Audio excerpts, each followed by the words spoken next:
నిద్రపోతూనే ఉన్నావు. కొంచెంసేపు పడుకో అమ్మా. నా బుజ్జి కదూ, నా బంగారం కదూ. మా హంసిని చాలా మంచమ్మాయి, చెప్పిన మాట వింటుంది. ఏది కళ్ళు మూసుకో, కళ్ళు మూసుకో.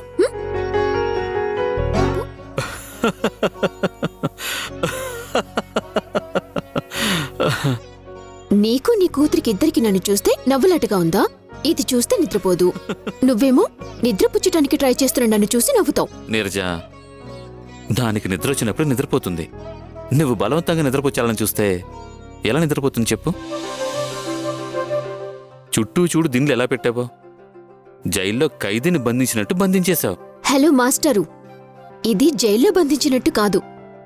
పాప ఎక్కడ పడిపోతుందో అని జాగ్రత్త కోసం దిండ్లు పెట్టాను. ఏ అమ్మాయినా అలాగే పెడుతుంది తెలుసా?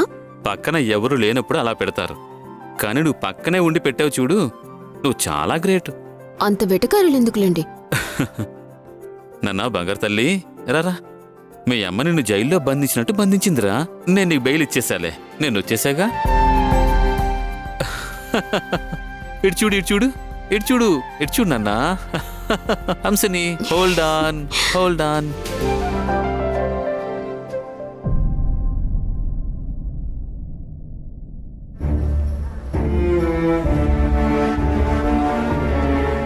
యశోదకి ఇక నుంచి శక్తి కావాలి కదా నాతో పోరాడటానికి. ఎందుకు యశోద, నీ జీవితం నాశనం చేసుకున్నదే కాక అందరి జీవితాలు నాశనం చేయాలని చూస్తున్నావు?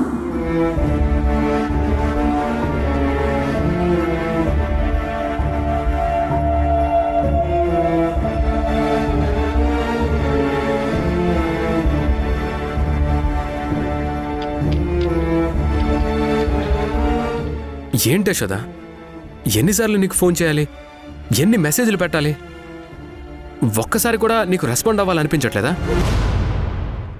అసలు ఎందుకు ఫోన్ లిఫ్ట్ చేయట్లేదు? అడిగేది నిన్నే యశోద, సమాధానం చెప్పు. ఏం చెప్పమంటావు హరి? ఏం చెప్పమంటావు?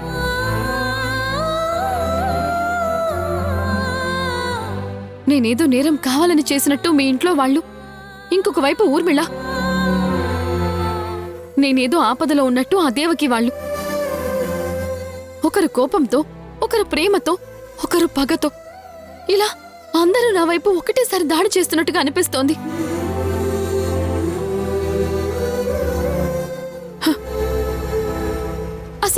అసలు నేను ఎవరికి సమాధానం చెప్పాలి? ఏమని సమాధానం చెప్పాలి? సారంగికి మాటలు రావు కాబట్టి సరిపోయింది. లేకపోతే సారంగి కూడా ఏమైంది ఏమైందని చావగొట్టేది నన్ను.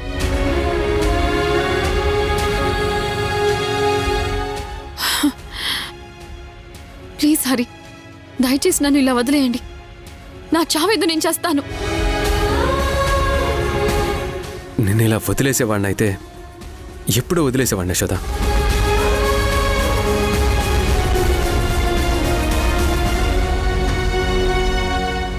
నా ప్రాణం పోయినా నిన్ను వదలలేను. ఎందుకంటే నువ్వు నా గుండెల్లో ఉన్నావు. ఎందుకంటే నా యశోద తప్పు చేయదనే నమ్మకం నాకుంది. ఎందుకంటే నువ్వు మూయించాల్సిన నోర్లు చాలా ఉన్నాయి. అందుకే నువ్వు చస్తానన్నా నేను చావనివ్వను. హరి, నీకు అర్థం అవుతుందా? నాతో ఉండడమే ఒక ప్రమాదం. చస్తే ఇద్దరం కలిసి చేద్దాం, బ్రతికితే ఇద్దరం కలిసి బ్రతుకుదాం. నువ్వేంటో తెలుసుకునే ఈ ప్రయాణంలో అనుక్షణం నువ్వు చస్తూ బ్రతుకుతున్నావు. అలాగే నేను కూడా నా యశోద ఏ తప్పు చేయలేదని ఎప్పుడు తెలుస్తుందా, మా అమ్మ దగ్గరికి తీసుకుని వెళ్ళి ఇదిగో నీ కోడలు ఏ తప్పు చేయలేదని ఎప్పుడు చెప్తానా అని ఎదురు చూస్తూ ఉన్నాను. ప్లీజ్ యశోద, నువ్వు ఆవేశపడకు. ఆవేశపడకుండా ఆలోచించు. ముందు నువ్వు ఇంటికెళ్ళి యశోద, తీరిగ్గా తర్వాత మాట్లాడుకుందాం. సరే, నేను ఇప్పుడు ఇంటికి వెళ్తాను. కానీ వెళ్ళిన తర్వాత వాళ్ళు ఏమంటారు? నువ్వు ఎక్కడికి బయటికి పోవద్దమ్మా, ఇంట్లోనే ఉండు, నీకు ప్రమాదమని చెప్తూనే ఉంటారు. అబ్బబ్బా, ఆ మాటలు వినలేక, వాళ్ళకి సమాధానం చెప్పలేక నరకం అనుభవిస్తున్నాను. నేను వాళ్ళ ఇంట్లోనే ఉంటే నా కూతురు నా దగ్గరికి నడుచుకుంటూ వస్తుందా? రాదు కదా. నాకు నా కూతురు కావాలి హరి. నా కూతురు నా దగ్గర కాకుండా ఎక్కడో పరాయి దానిలాగా వేరే వాళ్ళ దగ్గర బతుకుతుంది. యశోద ప్లీజ్ బాధపడకు. నీ బిడ్డ నీకు దక్కుతుంది. నీ బిడ్డ కోసం మనం ఎంత దూరమైనా వెళ్దాం. నువ్వు మాత్రం ఎప్పుడూ కుంగిపోకు. ఇప్పటికే మనం ఎక్కడో ప్రయాణం మొదలుపెట్టి ఎక్కడికో వచ్చేసాం హరి. ఇంకెంత దూరం అని వెళ్తాం? మనం వెళ్లాల్సిన దూరం కూడా ఎంతో లేదు. అడుగు దూరంలో నా బిడ్డ ఉంది. కానీ నా బిడ్డని మాత్రం మనం తీసుకురాలేకపోతున్నాం. ఈ ఒక్క అడుగు నాకు నా కూతురికి మధ్య వేల కిలోమీటర్ల దూరాన్ని పెంచుతూ ఉంది. ఈ ఒక్క అడుగు దాటాలంటే అసలు ఏం చేయాలో నాకు అర్థమై చావట్లేదు.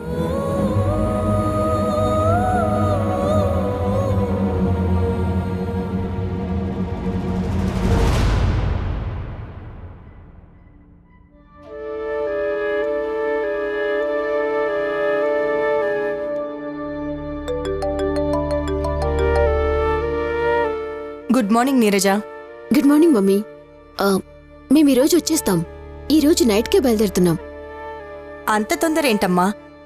ఒక 2-3 రోజులు ఆగి రావచ్చు కదా. అక్కడ నేచర్ని ఎంజాయ్ చేసిరండి. ఇంతకీ నా మనవరాలు ఎలా ఉంది? హంసిని బానే ఉంది మమ్మీ.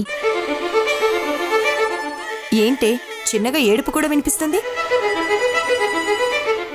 ఇప్పుడే నిద్రలేచిందనుకుంటా. బహుశా అందుకే అనుకుంటా ఏడుస్తోంది. నా దగ్గర వదిలిపెట్టమంటే నా మాట వినకుండా గోలగోల చేసి తీసుకెళ్ళావు. పాపని జాగ్రత్తగా చూసుకో. ఈరోజు రాత్రికే బయలుదేరుతున్నాంలే అమ్మా. నువ్వేం కంగారు పడుకో. నీరజ 1 మినిట్. ఈరోజు కాదు, నేను బయలుదేరమన్నప్పుడు బయలుదేరండి. ఎందుకు మమ్మీ? ఇక్కడ కోర్టు పనుల మీద వాటి మీద తిరుగుతున్నాను. ఇలాంటప్పుడు మీరిక్కడికి రావడం కరెక్ట్ కాదు. మీరు అనవసరంగా డిస్టర్బ్ అవుతారు.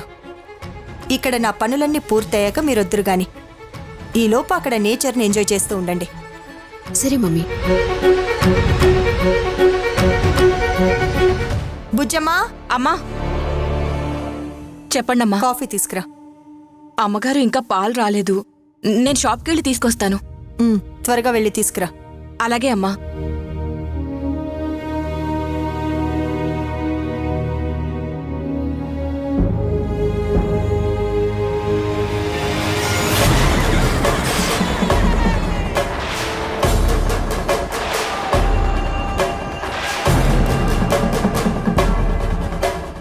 ఏయ్, నువ్వేంటే ఇక్కడ? చెప్పండి మేడం, నా పాపను ఎక్కడికి పంపారు? ఉదయాన్నే నన్ను ఇరిటేట్ చేయకు. మర్యాదగా ఇక్కడి నుంచి వెళ్ళిపో. వెళ్ళిపోతాను. ఇంకెప్పుడు మీకు కనపడను. కానీ నా పాప నాకు ఇచ్చేయండి. అది జరగని పని. ఎందుకు జరగదు? ఆ బిడ్డ నా బిడ్డే. చూడు, నీ అదృష్టం బావుందో మా వాళ్లకు చేత కాకనో నువ్వింకా బ్రతికిపోయున్నావు. లేకపోతే ఈ పాటికి నువ్వు ఎప్పుడో చచ్చిపోయి ఉండాల్సిందే. పోలీసులు నా దగ్గరకొచ్చి నమస్తే పెడతారు. నేనిచ్చిన డబ్బులు తీసుకొని అదే దక్షిణగా ఫీల్ అవుతారు. నేను కనుసైగ చేస్తే జనాలందరూ కటకటాల్లో ఉంటారు. కటకటాల్లో ఉన్న నా మనుషులందరూ క్షణాల్లో బయటకొస్తారు. అలాంటిది నన్ను నువ్వు జైలుకి పంపించావు.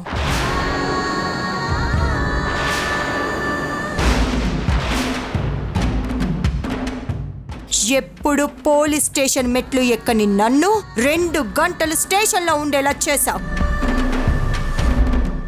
ఇది నా జీవితంలో జరిగిన అతి పెద్ద అవమానం. అలాంటప్పుడు నిన్ను అంత తేలిగ్గా ఎలా వదిలేస్తాననుకున్నావే? నిన్ను ఇంకా చంపకుండా ఇలా మాట్లాడడానికి కారణం కూడా అదే. నువ్వు దాన్ని అలుసుగా తీసుకొని ఇలా మార్నింగే వచ్చి మౌన పోరాటాలు, గొడవలు, ధర్నాలు చేసినంత మాత్రాన నీ బిడ్డ నీకు దక్కదు. ప్రతిసారి మీరే గెలుస్తారు అనుకోవడం కరెక్ట్ కాదు. ప్రతి పాపానికి ఒక లెక్క ఉంటుంది. అతి త్వరలోనే ఆ పాపం పండే రోజు వస్తుంది. హ! ఇవన్నీ చేతగాని వాళ్ళు రాసిన మాటలు, చెప్పే మాటలు. వీటిని నేనంత సీరియస్గా తీసుకోనమ్మా.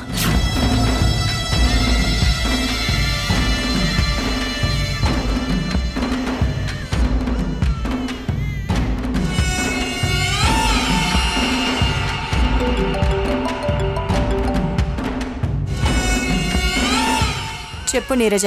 మమ్మీ, పాప ఎందుకో తెలీదు, నాన్ స్టాప్గా ఏడుస్తూనే ఉంది.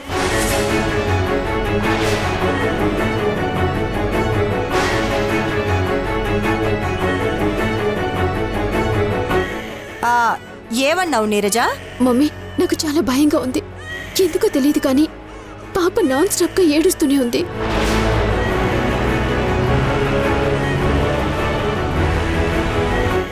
డాక్టర్ని కూడా పిలిపించాం. అంతా నార్మల్ అని చెప్పారు. పాప అప్పుడప్పుడు ఎందుకలా ఏడుస్తుందో నాకు అర్థం కావడం లేదు.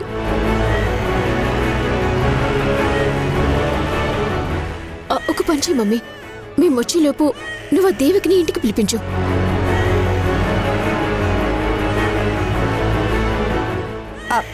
సరేనమ్మా, నేను తర్వాత మాట్లాడతాను.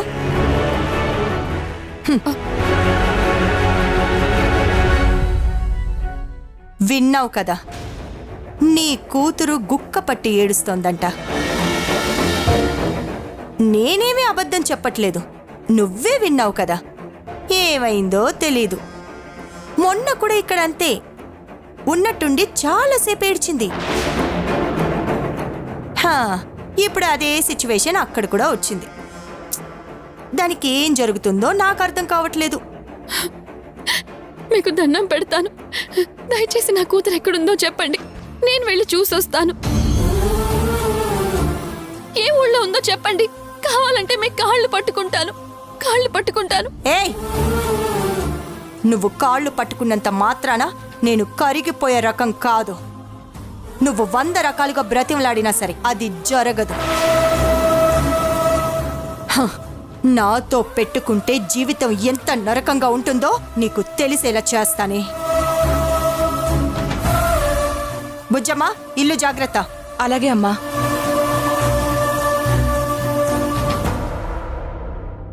అయ్యో, నా బిడ్డకి ఏమై ఉంటుంది? ఎందుకంతలా ఏడుస్తుంది? భగవంతుడా, నా బిడ్డకేం కాకుండా చూడు స్వామి.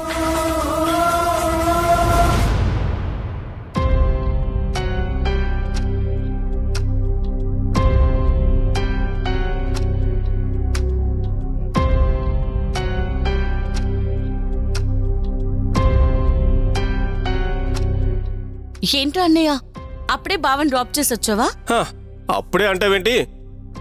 ఎయిర్పోర్ట్కు వెళ్లేదాకా షాప్ జాగ్రత్త అని మీ ఆయన నాకు 1,00,000 సార్లు చెప్పుంటాడు. ఆయన అదేమైనా బంగారం షాపా అన్నిసార్లు జాగ్రత్త చెప్పడానికి?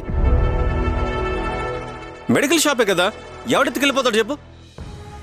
ఈ 4 రోజుల్లో మీ మెడికల్ షాప్ నేనేమైనా తినేస్తారా ఏంటి? మరి మీ ఆయన రోజు రోజుకి చాదస్త మనిషిలాగా తయారవుతున్నాడు. ఈ సిటీలో మీ ఒక్కరిదే ఏదో పెద్ద మెడికల్ షాప్ అన్నట్టు ఫీల్ అవుతూ ఉంటాడు. వామ్మో, ఈ 2 గంటలు నాకు నరకం చూపించాడే.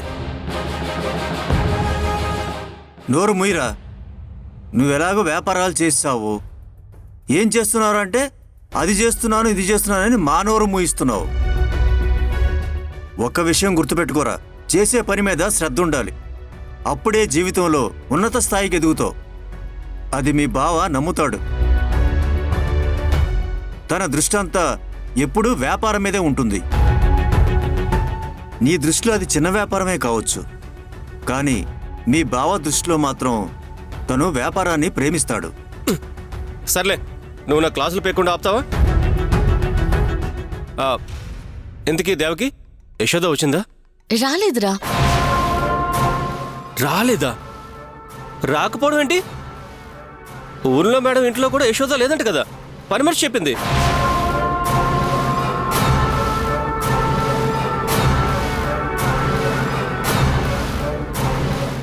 నాకు అనుమానం వచ్చి ఆ సైంటిస్ట్ ఇంట్లో కూడా చూశాను, అక్కడ కూడా లేదు. అసలు ఈ యశోద ఎక్కడికి వెళ్ళినట్టు? అదే నాకు అర్థం కావట్లేదురా. ఉంటే ఆ ఊర్మిళ దగ్గరే ఉండాలి, లేదంటే మన దగ్గర ఉండాలి. ఈ రెండు చోట్ల లేకుండా ఇంకెక్కడికి వెళ్ళినట్టు? ఒకవేళ ఊర్మిళకి కోపం వచ్చి యశోదని చంపేసిందా?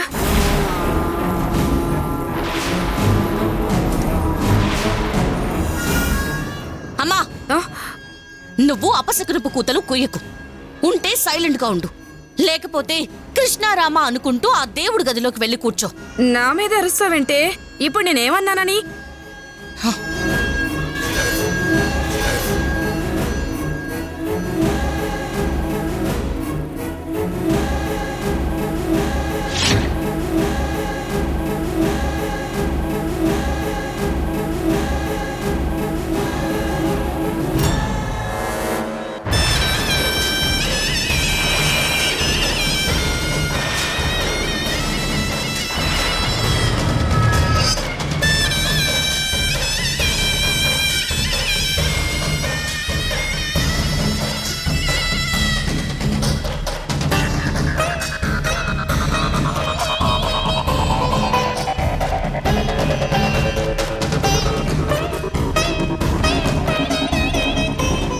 అరే అన్నయ్య, ఈవిడిక్కడికి వచ్చిందేంట్రా?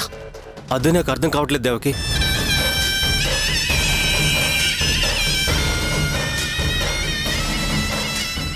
ఏదో పెద్ద ఇష్యూ జరిగితే గాని ఊర్మిళ మేడం ఇలా మా ఇంటికి రాదు.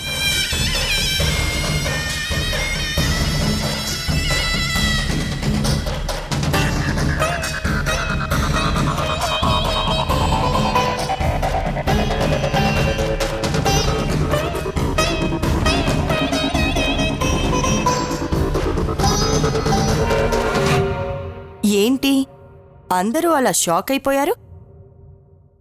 కూర్చోండి.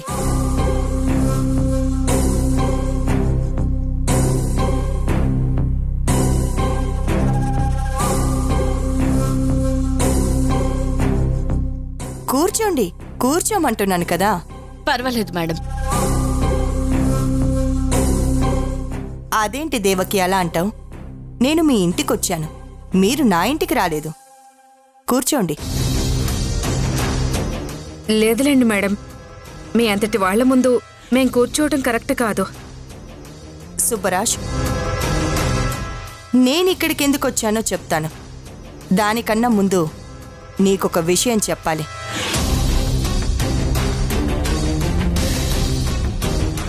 ఉదయాన్నే యశోద నా దగ్గరకొచ్చిందిరా.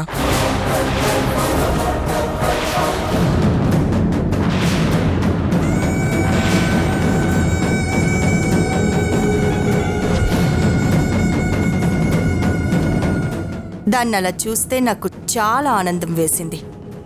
అందుకే నేను మా అమ్మాయి వెళ్ళిన ఊరు వెళ్తున్నానని చెప్పి హడావిడిగా ఇక్కడికొచ్చేశాను.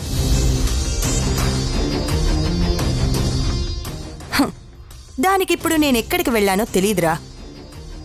అది నరకం అనుభవించాలి. నేను ఎక్కడికెళ్ళానో తెలుసుకోవడానికి పిచ్చి దానిలా ఊరంతా తిరగాలి. అంతేకాదు, నా కూతురు ఎక్కడుందో తెలుసుకోవడానికి విశ్వ ప్రయత్నాలు చెయ్యాలి. అలిసిపోవాలి, పిచ్చెక్కిపోవాలి. ఆ టెన్షన్ భరించలేక దాని మెదడులో నరాలు చిట్లిపోయి అది మళ్ళీ కోమాలోకి వెళ్ళిపోవాలి. ఎంత సైకో ఏంట్రా ఈ ఊర్మిళ.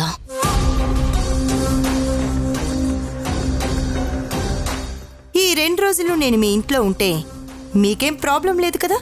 ఆహా, మీరు మా ఇంట్లో ఉంటే మాకేంటి మేడం ప్రాబ్లం? మీరెవరో దేవత. సుబ్బరాజ్, నేను మీ ఇంటికి ఎందుకు వచ్చానో తెలుసా? బాగా ఆలోచించండి. నేనెందుకు వచ్చానో మీకే అర్థమవుతుంది.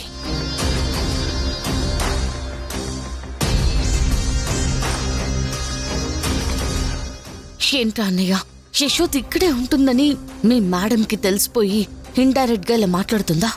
అలా తెలిసే ఛాన్సే లేదు. అలా తెలిస్తే ఈ పాటికే మనల్ని చంపేసి ఉండేది. సరే, నేనే చెప్తాను. మీ ఇంటికి ఎందుకు వచ్చాను అంటే యశోద ఊరంతా వెతుకుతుంది కానీ మీ ఇంటికైతే రాదు కదా. అందుకే నేనెక్కడున్నానో తెలిసే ఛాన్సే లేదు.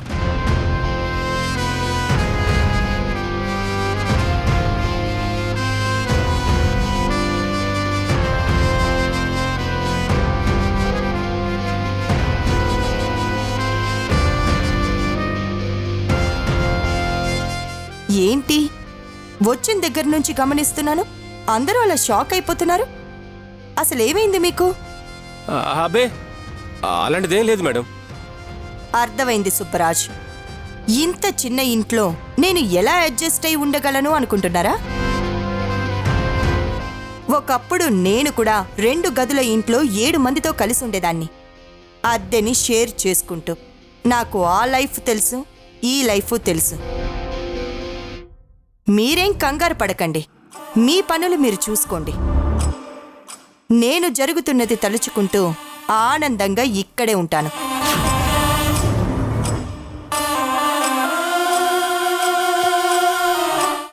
ఏనికి అన్నం మిగిల్చకుండా తిను. అన్నం తింటాను కానీ అత్తేంటమ్మా ఇంకా రాలేదు?